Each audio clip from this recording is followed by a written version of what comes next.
The Great Fire of 1910 was a wildfire that burned about 3 million acres, approximately the size of Connecticut, in northeast Washington, northern Idaho, and western Montana. The area burned included parts of the Bitterroot, Cabinet, Clearwater, Coeur, Flathead, Kaniksu, Kootenai, Lewis and Clark, Lolo, and St.Joe National Forests. The firestorm burned over 2 days, and killed 87 people, mostly firefighters. It is believed to be the largest, although not the deadliest, forest fire in U.S. history. The outcome was to highlight firefighters as public heroes while raising public awareness surrounding national nature conservation. Origin. There were a great number of problems that contributed to the destruction caused by the Great Fire of 1910. The fire season started early that year, because the spring and summer of 1910 were extremely dry and the summer sufficiently hot to have been described as like no others. The drought resulted in forests that were teeming with dry fuel, which had previously grown up on abundant autumn and winter moisture. Fires were set by hot cinders flung from locomotives, sparks, lightning, and backfiring crows, and by mid-August, there were 1,000 to 3,000 fires burning in Idaho, Montana, Washington, and British Columbia.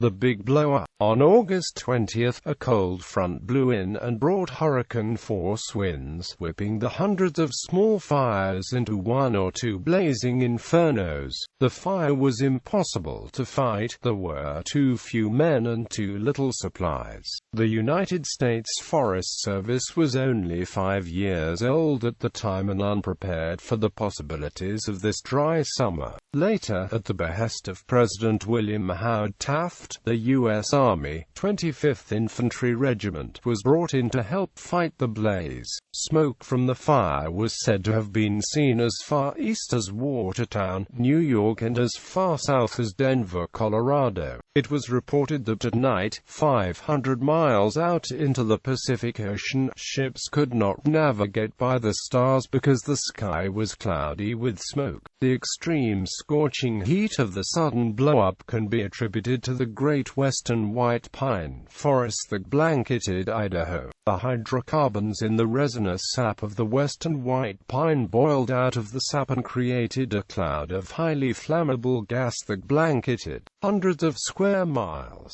which then spontaneously detonated dozens of times, each time sending tongues of flame thousands of feet into the sky, and creating a rolling wave of fire that destroyed anything and everything in its path. Firefighters.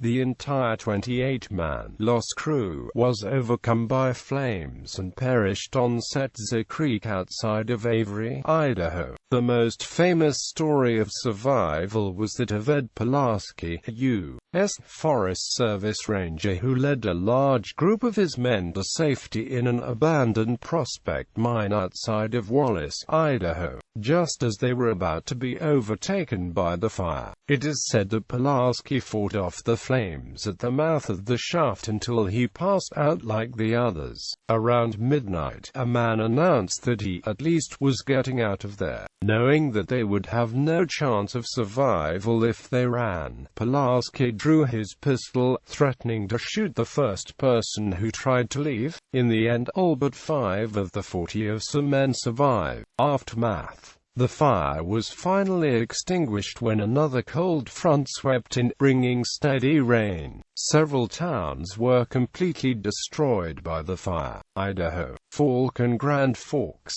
Montana.The, Borgia, Haugen, Henderson, Taft, Tuscarawas. Additionally, 1/3 of Wallace, Idaho, was burned to the ground, with an estimated $1 million, approximately $25 million in 2015 dollars, in damage. Passenger trains took thousands of Wallace residents to Spokane, Washington, and Missoula, Montana. Another train with 1,000 people from Avery took refuge in a tunnel after racing across a burning trestle. Other towns with severe damage included Burke, Kellogg, Murray, and Osburn, Idaho.